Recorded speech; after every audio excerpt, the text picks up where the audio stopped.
Oh, hell no. I'm going through the show prep today. I'm getting everything ready. I'm marking all the stuff I want to talk about. And every time I find an article, I keep saying, oh, hell no. Time after time, article. And so I thought, you know what? Let's just call the show that, because it's full of that kind of crap tonight. Stuff you look at and you go, oh, hell no. Besides, I love that expression. Not just no, oh, hell no. Welcome to the Jay Sheldon Show. Happy Wednesday. We're halfway through the week on the East Coast and the West Coast of America.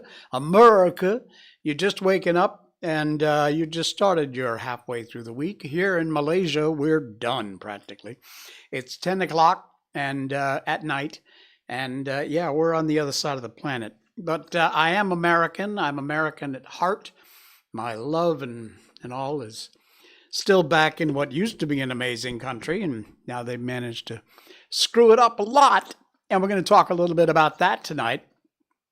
All that and more coming up. Right now, we're going to update you on our favorite female furry friend, our 3-year-old Shiba Inu baby, whose name is Miko. And this is the Miko update. You know, I talked last night about her with the pig ear, how she protects this stuff at all costs. Well, just to prove, see, she's actually, oh no, what is that? That's not a pig ear. Oh, that's one of her new toothbrush toys. She actually eventually eats them, but she does the same thing with this. She lays it there and she'll wait for you to try and take it so she can bite your hand off. Well, this is the proof that she actually eventually does eat it, because there she is eating it. If you're listening on our podcast over there on Spotify or iTunes or wherever you get your podcasts, we're available. Just look up the Jay Sheldon Show and hit follow and subscribe on our podcast. You can check us out the audio portion of our show. But anyway, on screen right now is little Miss Miko finally eating her dog chew. It's a cool chew too. She takes her time, but she takes some pretty big gulps. Anyway, oh man, she's doing great. Had a couple of good walks today. It rained almost all day. In fact, virtually all day today here in Malaysia. The whole peninsula of Malaysia was covered in rain all day, some light, some heavy, but it has rained. We got enough rain to last forever. Our Miko updates brought to you by the good folks at Barkbox.com. If you head over to our special link, which is Barkbox.com/Miko, M-I-K-O, you will get a free extra month when you sign up for a multi-month subscription. Give your dog exactly what they want. It's a monthly subscription service. You can see the bark boxes over here. They come with a couple of toys, which are themed every month, a new theme, and they're adorable. They're great for your dog. They've got little weird patches on them that crinkle and some squeak and stuff, and they're absolutely incredible. Plus a couple of bags of dog treats, and those are all natural, good for your dog, and they will love them, I promise. If you're ever not satisfied with anything, you give customer service a ring up, and they will make it right no matter what. 100% satisfaction guaranteed. And if your dog has any allergies, there's a checkbox when you order. You can just tell them about it, and they'll make sure you don't get that kind. And also a dog chew, just like the one Miko was eating a minute ago. You'll get one every month, all of this inside the Barkbox. And if you want a free extra month when you sign up with a multi-month subscription, you just go to our special link. It's in the show notes tonight. You check down there if you forget. Easy to remember, though. Barkbox.com/Miko. That's all you need to do. Click the box, put in your order, and you are good to go, and your fur friends are good to go too. All right. Thank you. Barkbox.com. Hey, you know what? We did not put this in our show notes tonight, but I wanted to share it with you because it's beyond frightening. This is from a Twitter post, by the Vigilant Fox, if you want to go follow him over on Twitter. And let me make sure that your sound is on. Hang on, just before we do that. Dr. Marty Makary, 2 leading virologists, told Fauci on his emergency call in January of 2020, when he was scrambling soon after learning the NIH was funding the Wuhan lab. They both said it was likely from the lab. 2020 January. Both scientists, this is the critical point, both scientists changed their tunes days later in the media. And then both scientists received $9 million in grants, subsequent funding from the NIH. Check this out. Thank you, Congresswoman. The reason this is even an issue is that it's embarrassing we funded the lab. If we had not funded the lab, 100% of Americans would say this is obvious, this is a no-brainer. The epicenter of the world is 5 miles from one of the only high-level virology labs in China. The doctors initially were arrested and forced to sign non-disclosure gag documents. The lab reports have been destroyed. They've not been turned over. The sequences reported from the lab to the NIH database were deleted by a request from Chinese scientists that called over early on and said, delete those sequences we put in the database. And 2 leading virologists, maybe the 2 top virologists in the United States, Dr. Miko from Scripps and Dr. Robert Gary from Tulane, told Dr. Fauci on his emergency call in January of 2020, when he was scrambling soon after learning that the NIH was funding the lab, they both said that it was likely from the lab. Both scientists changed their tunes days later in the media, and then both scientists received $9 million subsequent in funding from the NIH. It's a no-brainer that it came from the lab. I mean, at this point, it's impossible to acquire any more information, and if you did, it would only be affirmative. It's a no-brainer. Oh, hell no. All right, and one more. I did not put the link to this in our show notes tonight, but it's a rather interesting article that connects the USA with Malaysia, believe it or not. Tim Zizin said, if you can't stand Malaysian jail, don't steal Malaysians' money. Yeah, probably a good idea. From Free Malaysia Today, our local news website here, Roger Ong says Malaysian jails were absolute hell. This is just video and text over, so I'll read it to you as it comes up best I can. Former Goldman Sachs Group banker and convicted 1MDB conspirator Roger Ung said in a court filing he spent 6 months in a squalid Malaysian prison where he was sometimes chained to as many as 20 other inmates. Ung described his previous incarnation in a letter to U.S. Court Judge Margot, pleading for leniency when he's sentenced next week for his role in the looting of 1MDB funds. In the letter on Saturday, he argued the time he spent in the Sungai Buloh prison before his May 2019 extradition to the U.S. was absolute hell and punishment enough. In Sungai Buloh, the one-time managing director said he lived with rats and other vermin, slept on a cement floor, and contracted malaria and leprosy, a bacterial infection spread through rat feces and urine. He also said he was held in solitary confinement for up to 2 weeks at a time. Ung is the only Goldman employee to have gone to trial over the 1MDB scandal. And there you go. From Free Malaysia Today, their Twitter post. And you know what? Like the person who reposted that said, you're exactly right, Sim. Can't do the time, don't do the crime. But that'll give you some idea as to what it's like to go to prison or jail. Well, prison here in Malaysia. Sungai Buloh is an actual prison, not a temporary jail. But it's not nice. You really don't want to wind up in one. Oh, hell no! Remember, that's the theme of our show tonight. From nationalinterest.org. Yeah, we're going to cover this moron. All right, cross that off. Yes, you use cookies. Why Zelensky is failing in the Ukraine. You saw this latest press con thing he did, where he's saying that the United States is going to have to send their sons and daughters over to fight. Oh, hell no. He's facing a political future that's no laughing matter. 2019, the comedian turned presidential candidate won Ukraine's highest office by a nearly 3-to-1 margin before trouncing the country's established political parties in a few months over the parliamentary elections. His new party won so many seats, he held a majority in parliament, and now faces a political future that is no longer any laughing matter. Sorry, there's a ton of ads on this webpage.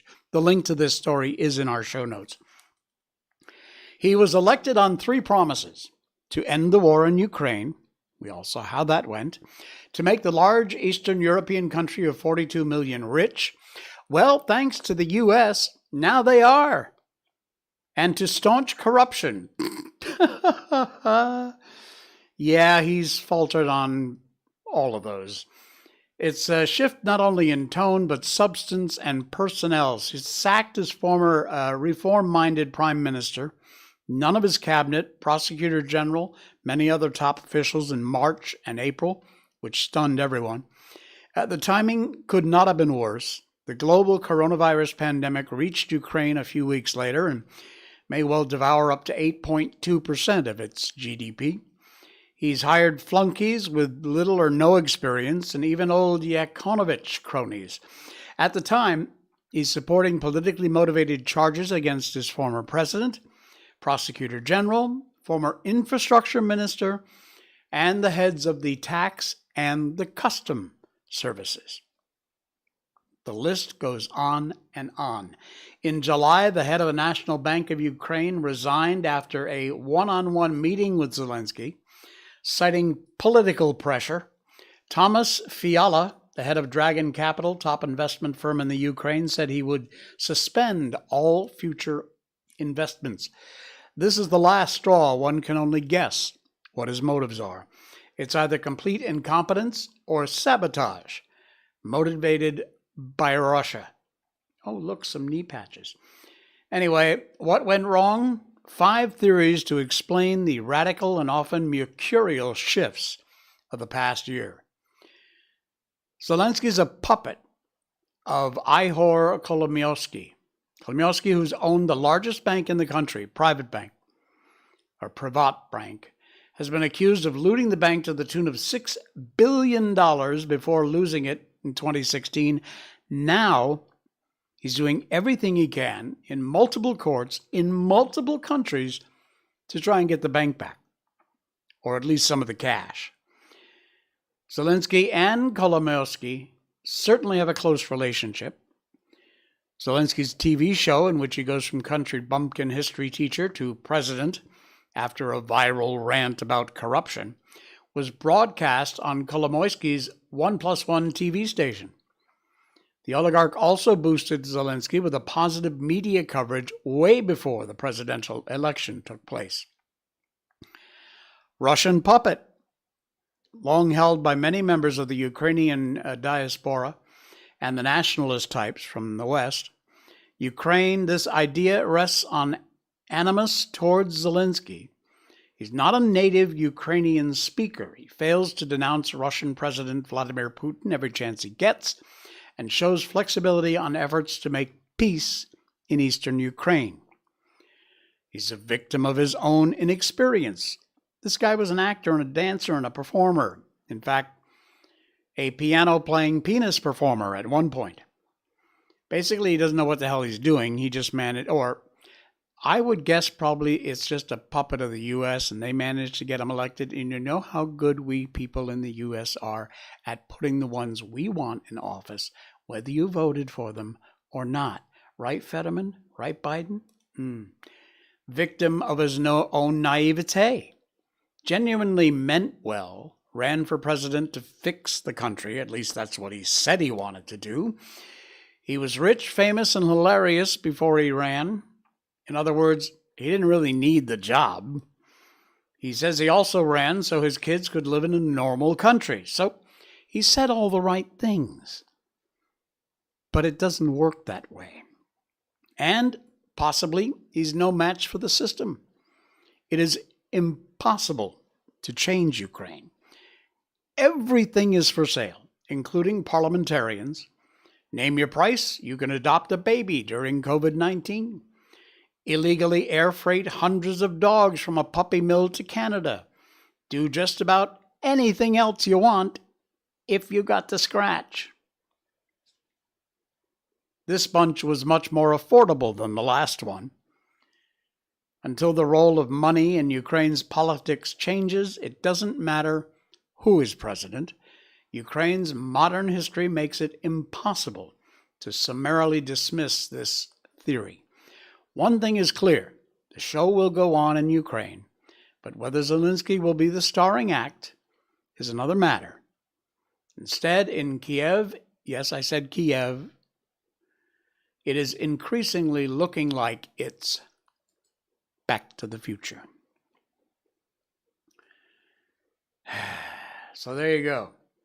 A little mini history lesson on that moron who keeps stealing/laundering our money and wants more. And now he wants our sons and daughters. And so, like the show says, oh, hell no. I got a solution to, if you're getting older, you're getting up there in years, things are starting to creak, fall apart, like my whole body right now. Don't get old, folks. If you're under 60, don't get old. It sucks. You just gotta smile and get through it. That's all you can do, and sometimes it's one day at a time. I know that's the Alcoholics Anonymous and the Narcotics Anonymous slogan, but it's the old fart slogan too. One day at a time. Check this out. It's from lifesitenews.com. The link is in our show notes. A Yale professor is now under fire for suggesting mass suicide of Japanese elderly would ease the economic burden. No, I'm not kidding. I feel like the only solution is pretty clear. Isn't it mass suicide, mass seppuku of the elderly? Yale professor Yusuke Narita declared, referring to the economic problem of Japan's aging population. Well, there is the professor with his useless sheep-wearing mask. A Yale University professor has provoked backlash over his suggestion that mass suicide of the elderly is the only solution to economic problems posed by Japan's quickly aging population. Well, if the aging population is a problem, have them kill themselves. That'll take care of it. You idiot. I feel like the only solution is pretty clear, quoting the Yale assistant professor of economics. During a late 2021 news discussion on Japan's demographic problems. In the end, isn't it mass suicide and mass seppuku of the elderly, he added, referring the realistic suicide by disembowelment historically used by samurai and other Japanese to restore honor to themselves for their families. During this same discussion, other commenters proposed, on the contrary, Japan's only option is to increase the number of children. Gee, that sounds like a much more happy solution of making babies than putting a knife in your stomach and cutting your guts out. There's more to this article. I just can't read anymore because it's beyond stupid from this moron.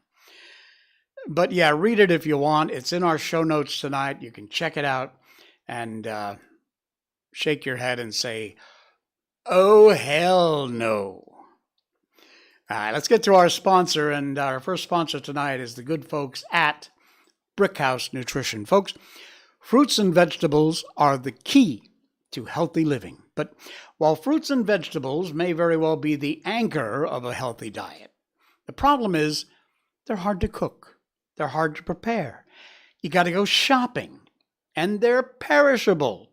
It's happened to me a million times. You decide, I'm at the fruits and vegetable department. I'm going to buy some stuff. I'm going to cook some veggies. I'm going to eat these bananas and apples and oranges and pears. So you buy a bunch of it, and what happens? You get home, you eat a couple things, and then 4 or 5 days later, you go back to get something. They all went off. How many times have you bought them and they go off before you even get the chance to eat or cook them? Field of Greens is a science-backed formula of specific, healthy, wholesome fruits and vegetables, ground into an amazing tasting powder. You just mix it into your favorite drink, green tea, orange juice, whatever. Real USDA organic fruits and vegetables. These are not extracts. These are not supplements. These are 100% real USDA organic fruits and vegetables ground into an amazing tasting powder. And it comes in many great tasting flavors. You will love it, and it is so good for you. And it is a way to get those fruits and vegetables you know you ought to be eating anyway, without all the fuss and muss. And they're 100% organic. Field of Greens from Brickhouse Nutrition. Check out the special link in our show notes. That's the description down below. And if you use that link to check out Brickhouse Nutrition, you will get a special offer exclusively from the Jay Sheldon Show by using that link to Brickhouse Nutrition. Thank you, Brickhouse Nutrition. It is great to have you on board. And please do yourself a favor. You know you got to have those fruits and veggies. Find a way to do it that's easy and tasty. And the way to do that is Brickhouse Nutrition. All right. Oh, man, we got so much stuff going on tonight. What else have we got happening here? Why did I put this in here? Hang on, I got to preview this before I pop it up on screen because I'm not quite sure what it is that I saved. Where'd it go? Is it still there? Oh, yeah. Here's another oh hell no moment. This is from Tim Hoops, at Tim Hoops 4. Let me give, he even says it in the tweet. Let me give a simple response to the WHO for this proposal. I don't want to say no, so I'll go with hell no. The proposed amendments, and they're passing, and Biden's backed it. You know it's going to go through. Pay attention because it is scary. The link to this tweet is in our show notes if you want to retweet it. The proposed amendments would change the overall nature of the World Health Organization from an advisory organization that merely makes recommendations to a governing body whose proclamations would be legally binding to any country that signs on with this crap, greatly expand the scope of the international health regulations to include scenarios that merely have a potential to impact public health, seeks to remove respect for dignity, human rights, and fundamental freedoms of you and I, gives the Director General of the WHO control to the one guy over the means of production through an allocation plan for health products, to require developed states parties to supply pandemic response products as directed. That massive power in the hands of one person, and in this case, that idiot who's running the WHO. And finally gives the WHO authority to require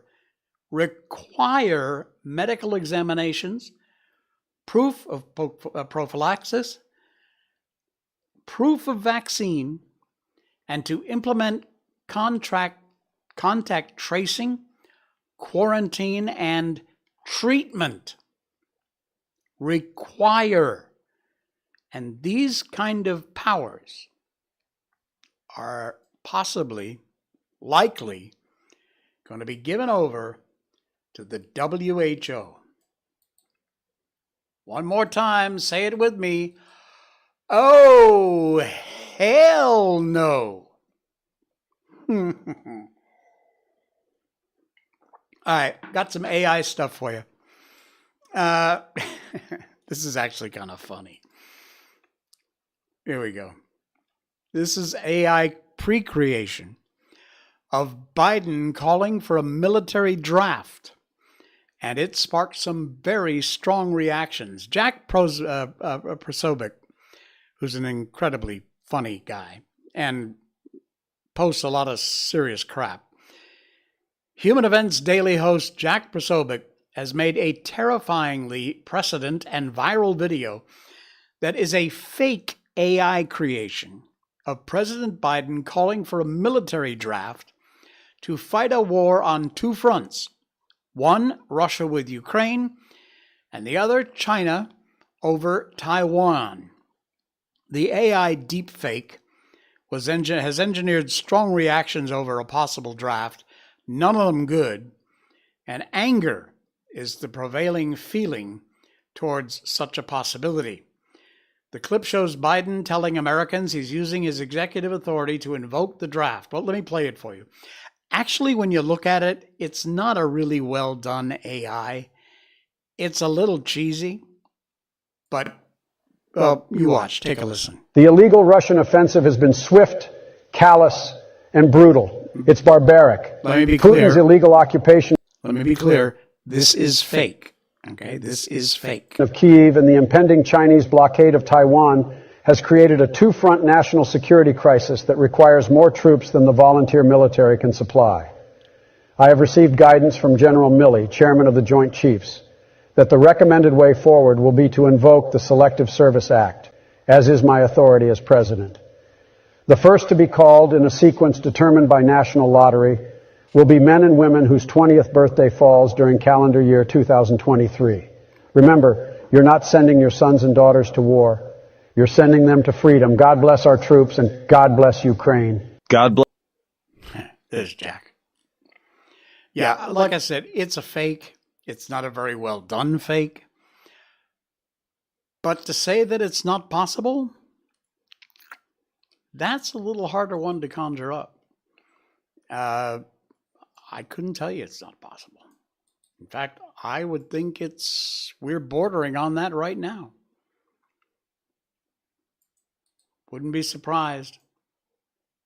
We'll see how Minority Report pre-crime that might be. YouTube crawling back into bed with the Chinese Communist Party. We're going to get to that in just a bit. Right now, I want to talk to you from another one of our great sponsors here, and that is Skillshare. It's an online learning platform created for both learners and educators. It's got more than 30,000 classes to choose from. New courses being added all the time.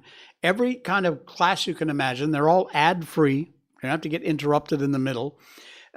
Design, tech, illustration, business, computer sciences, it's all there. Check over 30,000 different courses for you to take a look at. You can do a search, anything in the creative business, like the arts, like I said, design, illustration, all those things are there. Even specifics down to how to use Photoshop are there.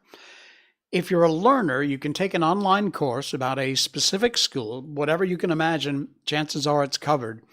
You may want to learn. Now, if you're a teacher, here's a cool idea. You sign up at Skillshare and you can publish a course on whatever you're an expert in. Make some side income.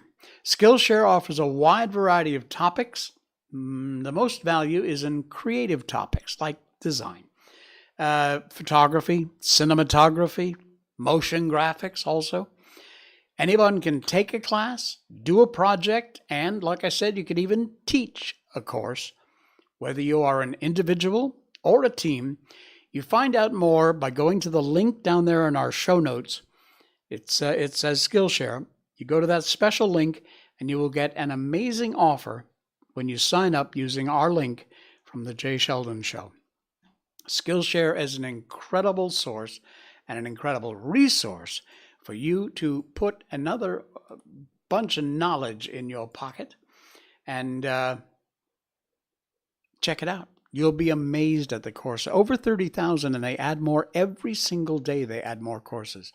And these, when you sign up, I mean, there's a fee, of course. That's why we're all in business, folks. It's to make money. But they're very reasonable fees for these courses. And they're ad-free. You don't have to worry about getting stuck in the middle. Some are 1 session long. Some are 5 or 10 sessions long. It all depends. You just look it up. Find out what you want to learn about. And there's a really good chance you will find that skill on Skillshare. Use our link in our show notes. All right. It's YouTube and Xi Jinping. Yay. YouTube has deleted a satirical channel which spent most of its time criticizing Xi Jinping. There's the goofball now. Oh, should I say that? Because I'm on YouTube. I'll probably get knocked off or get a strike or something. Anyway, YouTube channel Reuters Xiaofan I think I said that right, is known for mocking Chinese President Xi Jinping. They removed the channel. Online free speech advocates claim that the Chinese Communist Party used YouTube's copyright infringement policies to get the channel banned. According to Radio Free Asia, the last video uploaded on the channel mocked Xi for his attempts to become an emperor and claiming honorary university degrees. Yet he has an elementary school level education. According to a former contributor of the channel, it was removed because of violating copyright policies by using copyrighted music. I will tell you, because I own a channel, I own all the channels I'm live on right now. They will try and hit you. I get strikes, clicks, hits, especially on Facebook, not much any other channel. Rumble, never. YouTube, rarely. Twitch.tv, I don't think ever. But Facebook is horrendous. Almost every show I get a hit from Disney because they say I've used some sort of copyright music of theirs. The thing is, when they do one of these claims, they block the video from everywhere. So I have to put in a dispute after almost every freaking show on Facebook. Now, once I put in the dispute, they unblock it. And so far, every time they withdraw their complaints because they're foundless. They are completely without merit. And I can prove that. I got a hit because we run a little bit of black after the end of our show. So let's say the show was 52 minutes. I got a complaint that I was using copyrighted music at 52 minutes and 30 seconds when there was nothing there but black and silence. Thanks, Disney. Wasting my time. Anyway, they used the copyright claims to knock this channel off. And, of course, President Xi does not like being mocked or criticized. The government cracks down on satire because it is a rather effective tool in spreading dissent. And so, no doubt, the CCP had something to do with making copyright claims, which then Facebook was apparently more than happy to go ahead and knock the channel off. It's just not there anymore. You can't find it. It does not exist. All right. We got one more story for you. It's a good news story because we always end with some good news before we head into our book. We're reading White Fang, the classic White Fang. And this is from thepostmillennial.com. The link is in our show notes, but pay close attention because there are two links related to this story because I wanted you to have the chance to do your part and help out. There is a fundraiser that's been launched. It's legit. It is to provide water filters for the folks of East Palestine. Without filtration systems, they'll be at the risk of drinking that crap, toxic, chemical, infected water from the industrial accident. There's, oh, look, the EPA. Oh, that's the Ohio EPA, not the federal EPA. Residents of East Palestine, Ohio are continuing, even if it's out of the news, they're still living with it, with potentially contaminated drinking water. Self-proclaimed water bro Augustus Dorico has set up a Givesendgo fundraiser to provide filtration systems for those in need. Nearly 5,000 people in the community are at the risk of drinking this toxic water. The government hasn't done crap to help out. They really haven't. And despite it being over 3 weeks since the chemical-carrying train first derailed, 23 days since the spill, 4,721 people at risk of drinking toxic water. Authorities are yet to improve municipal or residential water filtration. So, we'll do it ourselves. And he's set up a Givesendgo. And authorities have yet to improve the water supply. Without filtration systems, they'll be at risk of drinking that water. Donations will assist with the acquisition, distribution, and installation of whole house granular activated carbon filters for everyone in East Palestine. He noted the goal is to provide safe drinking water to all of East Palestine. The first milestone is to install a reverse osmosis filter in 100 residences, and that costs $50,000. Yeah. So in addition to the link to this story, I also put this link in our show notes, and there you go. That is the link to directly go, it's in our show notes, to the Givesendgo Fund. And here it is. East Palestine Water Relief. You'll see here so far they have a goal of $50,000, and they've raised $11,535. Come on, folks. You can do better than that. Give till it hurts. I know everybody's struggling. Everybody's having a tough time. No doubt about it. There are people struggling harder than you are. There are people who can't find fresh, clean water to drink. And so, there you go.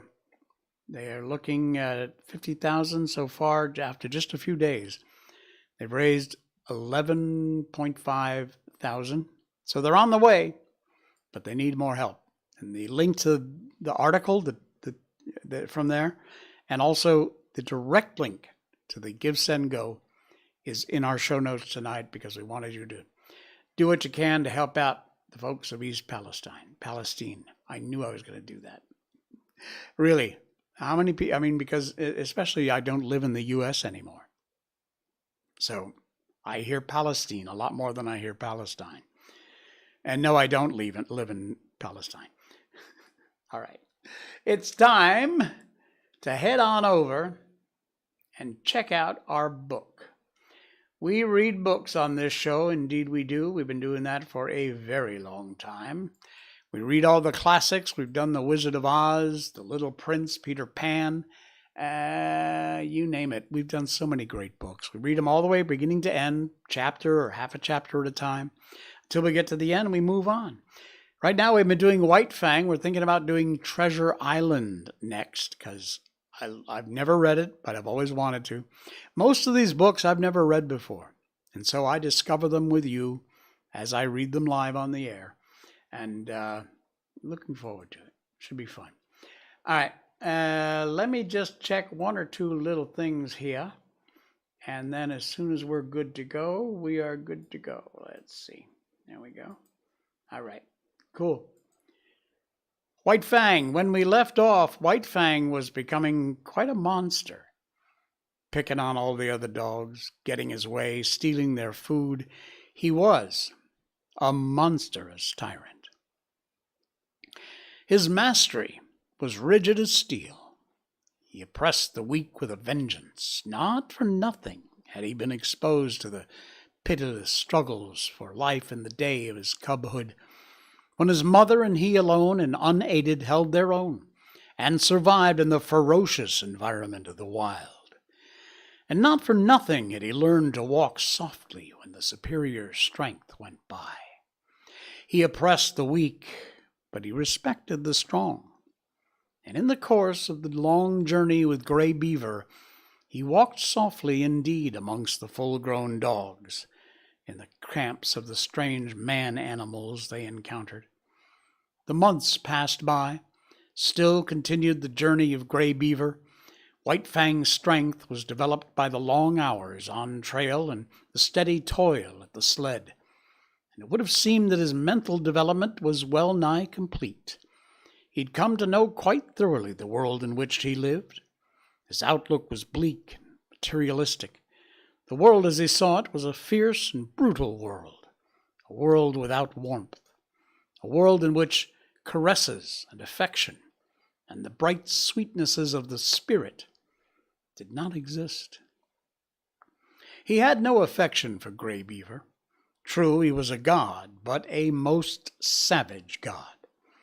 White Fang was glad to acknowledge his lordship, but it was a lordship based upon superior intelligence and brute strength. There was something in the fiber of White Fang's being that made his lordship a thing to be desired. Else he would not have come back from the wild when he did to tender his allegiance. There were deeps in his nature which had never been sounded. A kind word, caressing touch of the hand on the part of Gray Beaver might have sounded these depths. But Gray Beaver did not caress, did not speak kind words. It was not his way. His primacy was savage. Savagely he ruled, administering justice with a club, punishing transgression with the pain of a blow, and rewarding merit not by kindness, but by withholding a blow. So White Fang knew nothing of the heaven a man's hand might contain for him. Besides, he didn't like the hands of the man-animals. He was suspicious of them. It was true they sometimes gave meat, but more often they gave hurt. Hands were things to keep away from. They hurled stones, wielded sticks, clubs, whips, administered slaps and clouts, and when they touched him, were cunning to hurt with a pinch and a twist and a wrench. In strange villages, he'd encountered the hands of children and learned that they were cruel to hurt. Also, he'd once nearly had an eye poked out by a toddler papoose. From these experiences, he became suspicious of all children could not tolerate them. When they came near with their ominous hands, he got up. It was in a village of the Great Slave Lake that, in the course of resenting the evil of the hands of the man-animals, he came to modify the law that he'd learned from Gray Beaver, namely that the unpardonable crime was to bite one of the gods. In this village, after the custom of all dogs in the villages, White Fang went foraging for food. A boy was chopping frozen moose meat with an axe, and the chips were flying in the snow. White Fang, sliding by in a quest of meat, stopped and began to eat the chips. He observed the boy lay down the axe and take up a stout club. White Fang sprang clear, just in time to escape the descending blow. The boy pursued him, and he, a stranger in the village, fled between two teepees to find himself cornered against a high earth bank. There was no escape for White Fang. The only way out was between the two teepees, and this the boy guarded. Holding his club, prepared to strike, he drew in on his cornered quarry. White Fang was furious. He faced the boy, bristling, snarling, his sense of justice outraged. He knew the law of forage. All the wastage of meat, such as the frozen chips, belonged to the dog that found it. He'd done no wrong, broken no law, yet here was this boy preparing to give him a beating. White Fang scarcely knew what happened. He did it in a surge of rage, and he did it so quickly. The boy didn't know either. All the boy knew was that he had, in some unaccountable way, been overturned into the snow, and his club hand had been ripped wide open by White Fang's teeth. But White Fang knew he'd broken the law of the gods. He'd driven his teeth into the sacred flesh of one of them, and he could expect nothing but a most terrible punishment. He fled away to Gray Beaver, behind whose protecting legs he crouched. And the bitten boy and the boy's family came, demanding vengeance. But they went away with vengeance unsatisfied. Gray Beaver defended White Fang. So did Mitza and Klukuch. White Fang, listening to the wordy war and watching the angry gestures, knew that his act was justified. So it came that he learned that there were gods and gods. There were his gods, and there were other gods. There were between them a difference. Justice or injustice, it was all the same. He must take all things from the hands of his own gods, but he must not compel to take injustice from the other gods. It was his privilege to present it with his teeth. And this also was the law of the gods. Before the day was out, White Fang was to learn more about this law. Mitza, alone, gathering firewood in the forest, encountered the boy that had been bitten, and with him were other boys. Hot words passed, and then all the boys attacked Mitza. It was going hard with him. Blows were raining upon him from all sides. White Fang looked on at first. This was an affair of the gods and no concern of his. Then he realized this was Mitza, one of his own particular gods, who was being maltreated. It was no reasoned impulse that made White Fang do what he then did. A mad rush of anger sent him leaping in amongst the combatants. 5 minutes later, the landscape was covered with fleeing boys.